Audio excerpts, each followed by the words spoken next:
Welcome to this time of reflection. I'm Geoff Marshall-Taylor and I'm one of the lay readers at Christchurch, Chorleywood. And this is the second of my two reflections on the theme of Jesus, the light of the world.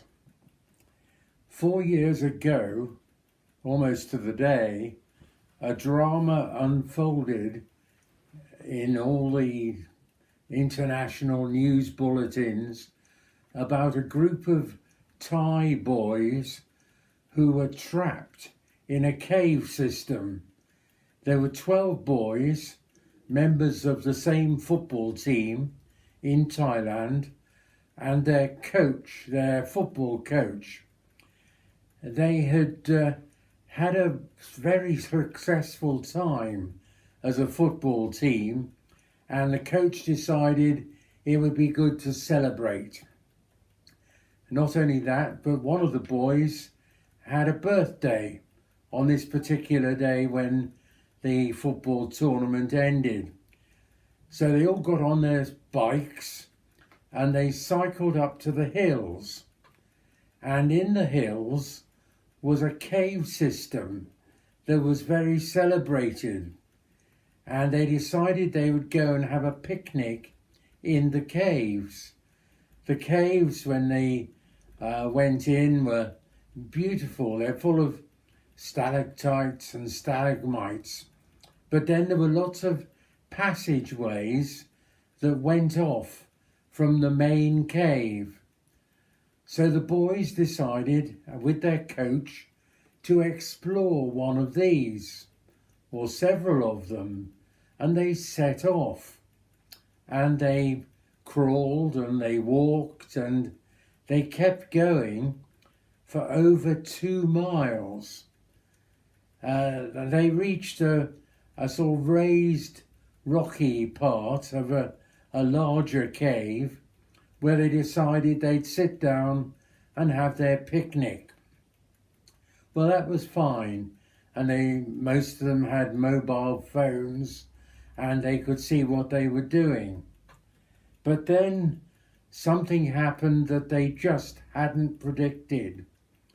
It began to rain outside, and it was a torrential tropical storm that went on for hours and hours. And what happened then was that the passageways underground began to fill up with water. The water dripped down through the roofs and it just filled them up. So the boys then were in grave danger because they were not going to be able to walk out of the caves through which they'd walked in. And they had walked, remember, about 2 miles, like the distance between Christchurch on the Common and Rickmansworth Station. Huge area, and some of the passageways were very small, some were much bigger, some you had to crawl along, and others you could just about stand up in. Anyway, the boys thought it was all going to be okay, and the water would recede, but it didn't. And they stayed there for hours upon hours. Meanwhile, their families were getting worried, and they set off to see if they could find the boys. At this point, most of the boys found their mobile phone batteries had gone, or they had no signal, so the parents couldn't get in touch with them. The boys just had to sit on, but they thought, oh, it's okay, we will get rescued. But that didn't happen, and they had to sit on and on. I want to check the dates. They went into the caves in June, but it took 10 days before anyone was able to connect with them and locate them. The boys became hungry, and scared, and gradually the batteries went in their phones and it became dark. They had no light and they became fearful of what was going to happen. Then 10 days after they made it into the caves, something happened that lifted their spirits. They saw a torchlight coming towards them. What it was the a light on the helmet of one of the British divers who went in search of them. And the helmet light came towards them through the water as these divers penetrated the passageway. Eventually, the divers reached the open area where the boys were sitting. And I just want to imagine the transformation in their feelings.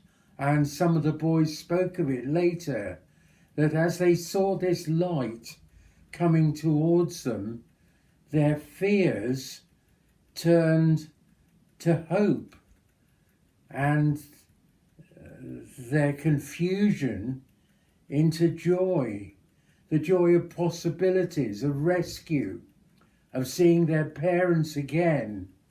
And life suddenly became positive, but it wasn't that easy, because they couldn't just walk through this water or swim through.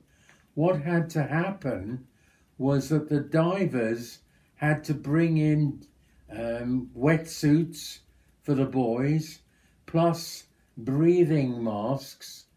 And what happened was that one diver had to take one boy at a time back through the water to their parents. Remember, it was slow, 2 miles of diving through the waters. But that had to happen for each of the 12 boys and eventually their coach.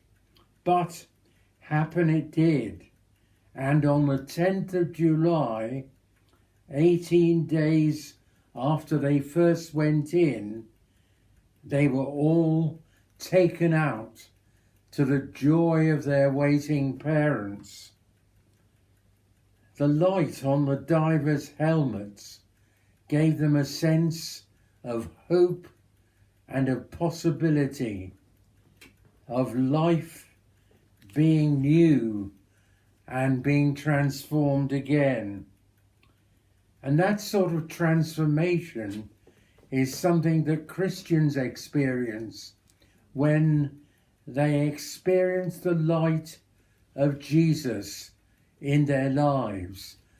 The light of the life of Christ transforms people, gives them hope, gives them a taste and an experience of new life. When we think of Jesus as the light of the world, it is of someone who can give hope to anyone, to you, to me, can give us a sense of purpose, even when we're in despair or when that sense of life purpose has gone and been snuffed out. Jesus gives us transforming hope and life. Well, in the Sermon on the Mount in Matthew 5, Jesus said this to his followers.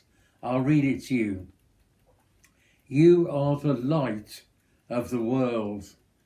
A city that is set on a hill cannot be hidden. No one lights a candle and puts it under a bowl, I suppose, but they put it on a candlestick like this one, and it gives light to the whole house. So Jesus says, let your light so shine before people that they may see your good works and glorify your Father that is in heaven. Think back to the football team. I've got a photo here of some of them. And think back to when, in the darkness of the cave, with all the lights out, they suddenly saw the helmet lights of the divers coming towards them. Think of the transformation. Think of the hope. Now, whatever situation you're in, or I'm in, Jesus can give us hope for now and hope for the future. But the challenge, as we mentioned in my last reflection, is to let the light of Jesus permeate every part of our lives. And it was a great experience when the boys emerged from the cave and were flooded in the sunshine light of day. And that light of hope permeated everybody involved in the rescue. And that was well over 1,000 people, not just their parents and the divers, but military people as well, and local officials. So Jesus calls us to be his light and to spread, as he says in Matthew 5, to be light to the rest of the world, not hiding his love and his light unseen, but shining out so we can influence the world around us, starting with our road, I suppose, our workplace, our community, our world. And now prayer. Graham Kendrick's prayer in his well-known song. Lord, shine, shine, Jesus, shine. Tell the world with the, sorry, I got that wrong. Shine, Jesus, shine. Fill the world with the Father's glory. Blaze, Spirit, blaze. Set our hearts on fire. Amen, and God bless you.